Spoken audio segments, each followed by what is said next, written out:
All right, second question. What is the role of a board trustee and how does that role guide the relationship between the board members and the superintendent? I'm going to ask Tandy first. I believe that the role of a board trustee is to represent the community. They're elected officials, so it's important to stay engaged, to stay on top of what's going on in the community, to visit our schools and to see what's happening in the building.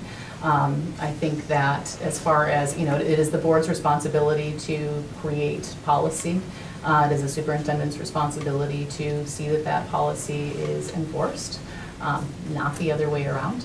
I think that I'm going to go back to transparency. Board members need to make themselves available, to all stakeholders, teachers, students, families. Thank you. Jermaine?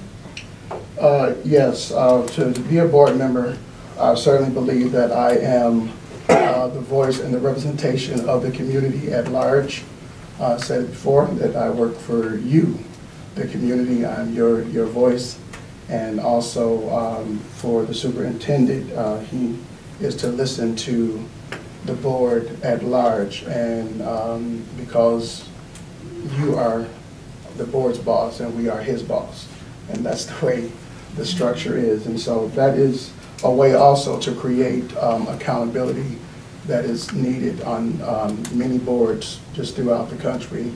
And it is important that we uphold this because we see this devastation from national level on down, where this type of stuff is really crashing down because things are not in order.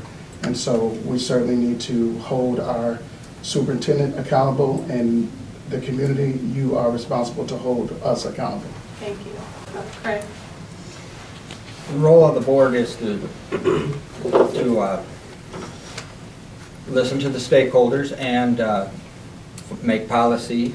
We and oversee what's going on in the school and making sure that the superintendent is doing what is supposed to be done. We're supposed to make sure that the school is going with what the state regulations are. There's a lot of mandates that the state puts on the schools, and we have to listen to the people. Like I work at American Axle, and people come up to me and talk to me because I make sure everybody knows that I'm on the Board of Education. Thank you. Jason? I think it comes down to accessibility and accountability.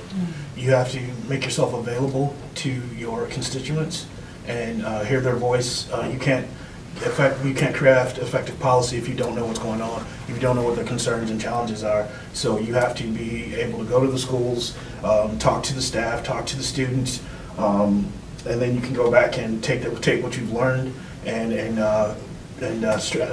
create better policies. But also, I would encourage the community at large to attend the board meetings. They're open to the public, and oftentimes I see there's only a few people. There are people who do come have an issue that they want to address, but I would encourage everybody to go to those meetings and take part in your kids' education. Thank you. Was there a rebuttal? Rebuttal. I'm sorry about that. Yeah, I just had a question for Herschel. I heard you said that to oppose state mandates. Can you just elaborate a little bit more on that? Because I understand that there are like state policies and regulations that may be handed down to the school district across the country, but at the same time, for instance, we have the social studies change that's happening right now. We're still able within our own district, I believe, to still create whatever we want that curriculum to be and look like. And so when you say state mandate, can you just express a little bit more of like what type of rules and policies that you're referring to? Well, I'm more referring to like there's stuff that has to be reported out that's not funded, and it's just there's regulations that we have to look at. I'm not talking about the curriculum. The curriculum that they're posing to change is off the wall to me. I mean, it's not taking things out of the curriculum of social studies is not right. Thank you. Do we have anyone else who wanted to follow up with that?